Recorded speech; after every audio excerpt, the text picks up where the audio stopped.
রাসূল আরবি সাল্লাল্লাহু তাআলা আলাইহি ওয়াসাল্লাম বলেন, আদিবু আওলাদাকুম বিসালাতি খিসাল।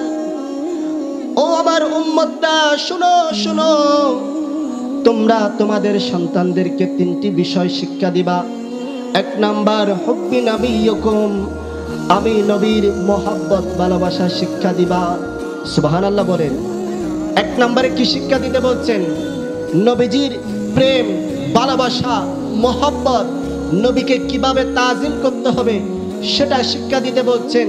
কারণ আপনার সন্তানের সিনার মধ্যে, অন্তরের মধ্যে যখন আমার নবীর প্রেম, মোহাব্বত, ভালোবাসা থাকবে, ইশক থাকবে, ওই সন্তান কখনো মা বাবার অবাধ্য হবে না। ওই সন্তান কখনো মা বাবাকে বৃদ্ধাশ্রমে পাঠাইবে না। ওই সন্তান কখনো মা বাবাকে জুদা করে দিবে না।